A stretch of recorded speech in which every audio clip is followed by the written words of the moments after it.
नमस्कार साथियों अगर एर्थ पे कमीशन आपका 2 साल में लागू हो जाता है तो ऐसे में साथियों 2 साल का एरियर बनेगा।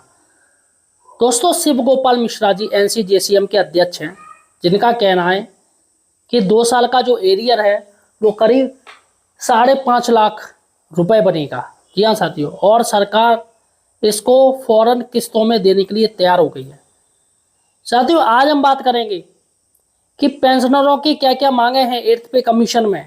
और साथियों सरकार, वैसे पेंशनरों की मांग तो काफ़ी है, लेकिन सरकार जो मुख्य मांगों पर विचार कर रही है, 66 मांगे रखी गई हैं। तमाम जो कर्मचारी संगठन है, तमाम पेंशनर संगठन है, एनसीजेसीएम की तरफ से, तमाम साथियों सभी की तरफ से 66 से ज़्यादा मांगे रखी गई। लेकिन साथियों जो पेंशनरों की मुख्य मांग है वो करीब 15 से 20 मांगे हैं, लेकिन इनमें सिर्फ 5-6 मांगों पर गवर्नमेंट विचार कर रही है। आज मैं आपको बताने जा रहा हूँ किस किस मांगों पर सरकार विचार कर रही है, और बहुत ही जल्दी ये मांगे मान ली जाएंगी जो पेंशनरों की हैं। अतः साथियों सही और सटीक जानकारी के लिए आप हमारे चैनल द फाइनेंशियल हेल्पर को सब्सक्राइब जरूर कीजिए। अगर आप एक पेंशनर हैं, आप पेंशन पा रहे हैं या फिर फैमिली पेंशन पा रहे हैं, तो यहाँ पर हमारे चैनल पे पेंशनों से रिलेटेड जितने भी प्रॉब्लम है, जितने भी सरकार की योजनाएं हैं, एर्थ पे कमीशन से रिलेटेड सारी जानकारी हमारे चैनल पे मिलती है। अतः साथियों चैनल को सब्सक्राइब कीजिएगा, हमें सपोर्ट कीजिएगा। चलेगा साथियों, सबसे पहले हम बात करते हैं एर्थ पे कमीशन लागू होता है 1 जनवरी 2026 से, तो उसकी शुरुआत है, जो टाइमलाइन शुरू हुई है।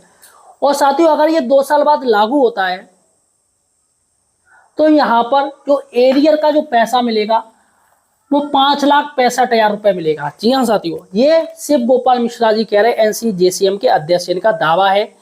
देखिएगा साथियों एक न्यूज मैं आपको दिखाने जा रहा हूँ। ये दैनिक भास्कर की न्यूज है 28 मई 2026 की। 8वां वेतन आयोग का लाभ 1 जनवरी 2026 से मिलेगा। 2 साल का एरियर 5.65 लाख मिलेगा। जी हाँ साथियों, केंद्रीय कर्मचारियों के लिए खुशखबरी, 8वां वेतन आयोग 1 जनवरी 2026 से लागू होगा। इसका लाभ देश के करोड़ों केंद्रीय कर्मचारियों पेंशनर को मिलेगा। कर्मचारी संगठनों का कहना है कि इस बार कर्मचारियों को 2 साल का मोटा एरियर मिलेगा, जिससे उनकी आर्थिक स्थिति मजबूत होगी। तो यहाँ पर साथियों एरियर का लाभ यहाँ पर बात हो रही है। देखिएगा लेवल 1 के जो कर्मचारी हैं उनको साथियों 5.5 लाख रुपए का एरियर मिलेगा, और लेवल 9 के कर्मचारियों को 9.17 लाख यानी 9,17,000 रुपए का एरियर दिया जाएगा। फिलहाल साथियों आप किस लेवल में हैं मुझे कमेंट सेक्शन में जाके बता सकते हैं, या आप किस लेवल में रिटायरमेंट हुए हैं आप मुझे कमेंट सेक्शन में जाके बता सकते हैं, तो मैं आपको बता दूंगा आपका 2 साल का कितना एरियर बनेगा। चलेगा साथियों, यहाँ पर कर्मचारी संगठनों का भी बयान आया है। कर्मचारी संगठन एआईआरएफ के नेता शिव गोपाल मिश्रा ने कहा है कि हम लगातार सरकार से मीटिंग कर रहे हैं और हमारी मांग है कि 1 जनवरी 2020 से वेतन और भत्तों का एरियर दिया जाए। चलेगा साथियों, यहाँ पर ये बात भी कह रहे हैं 10 साल के बाद वेतन आयोग का गठन होता है। ऐसे में 1 जनवरी 2026 से वेतन आयोग लागू होगा। कर्मचारियों को 2 साल का मोटा एरियर मिलेगा। तो यहाँ पर साथियों इनकी जो मांग है वो है 69,000 मिनिमम बेसिक पे किया जाए, और वार्षिक इंक्रीमेंट 6% किया जाए। अभी 3% वार्षिक इंक्रीमेंट है, जो कि गलत है। तो साथियों चलेगा साथियों, ये हो गई आपकी पहली बात। शिव गोपाल मिश्रा जी ने ऐसी बड़ी बात कह दी। फिलहाल साथियों देखते क्या होता है।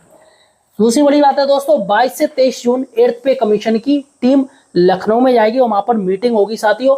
और यहाँ पर तमाम जो संगठन है उनका कहना है 69,000 बेसिक पे रखा जाए, या 3.83 का फिटमेंट फैक्टर मिलना चाहिए साथियों, ऐसा उन्होंने मांग की है। देखिएगा साथियों बाकायदा एक न्यूज आई है, और न्यूज है साथियों लखनऊ भास्कर की, दिनांक 30 मई 2026 की है।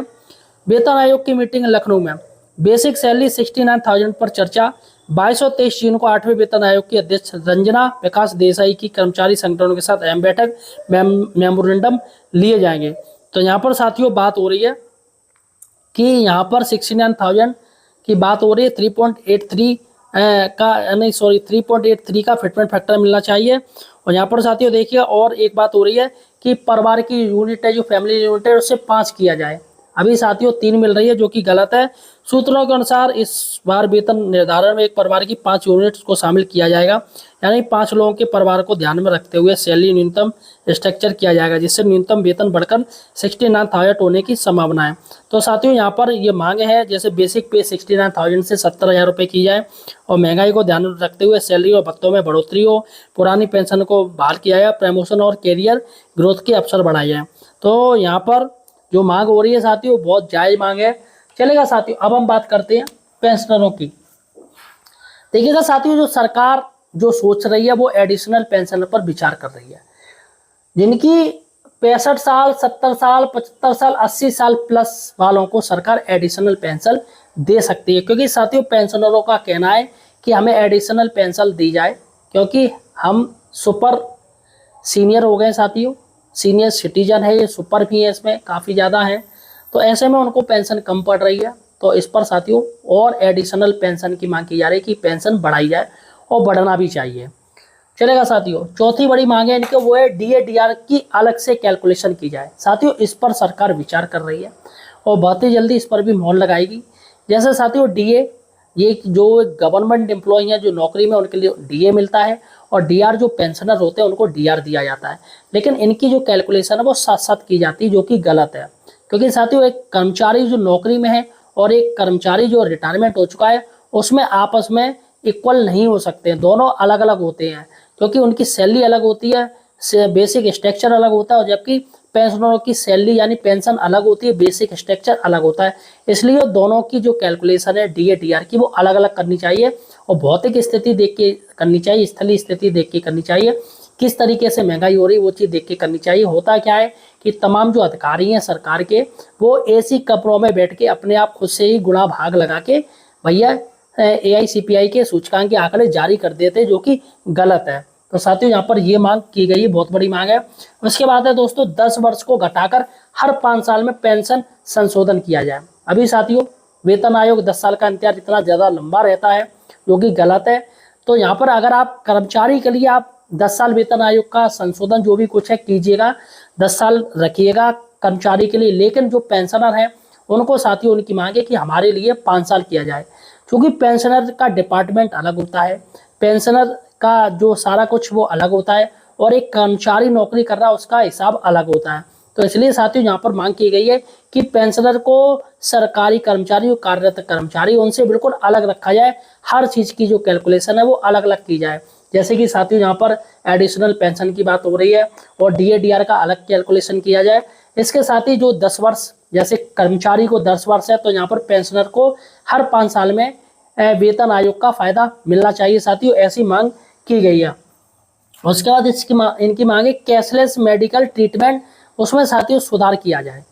होता क्या है साथियों, तमाम जो हॉस्पिटल चल रहे हैं उसमें साथियों इनको वो हिसाब नहीं होता है, इनको उतना ट्रीटमेंट नहीं वो मिलता है, उतनी सहूलियत नहीं मिलती है साथियों। इसलिए यहाँ पर मांग की जा रही है कि CGHS है और ECHS है, जो मेडिकल ट्रीटमेंट है उनमें साथियों सही किया जाए। और जहाँ पर ये सुविधा नहीं है ना, केंद्रीय कर्मचारियों की या आर्मी वालों की, जो आर्मी से रिटायरमेंट उनको सुविधा नहीं है, तो उसका पैसा दिया जाए, मिनिमम 3,000 रुपये महीना दिया जाना चाहिए। फिलहाल साथियों इस पर भी चर्चा हो रही है। और सातवीं बड़ी बात है कि सरकार इक्वल MSP पर साथियों बहुत ज़्यादा गंभीर है। इक्वल MSP पर बहुत ही जल्दी मोहर लगा सकती है, क्योंकि आर्मी के तमाम जो कार्यरत हैं आर्मी में तमाम, उनका कहना साथियों इक्वल MSP मिलनी चाहिए, सभी की इक्वल होनी चाहिए। अब भैया इनको जो नीचे हैं JCO है उनको 5200 दे रहे हैं, है ना, इनको कम दे रहे हैं, अधिकारियों को ज़्यादा दे रहे हैं, तो ये गलत है। इसलिए इक्वल MSP की मांग हो रही है। और साथियों फैमिली यूनिट की मांग हो गई है, जो कि 3 से बढ़ाकर 5 करनी चाहिए, क्योंकि माँ बाप को भी जोड़ना चाहिए। फिलहाल माँ बाप को इसमें जोड़ा नहीं जाता, फैमिली यूनिट में जो भी 8th पे कमीशन मिल रहा है उसमें माँ बाप को नहीं जोड़ा जा रहा है, सिर्फ हस्बैंड वाइफ, और वो भी एक बच्चे को जोड़ा जा रहा है। अगर देखा जाए तो आधा आधा जोड़ा जा रहा है बच्चा, जो कि गलत है।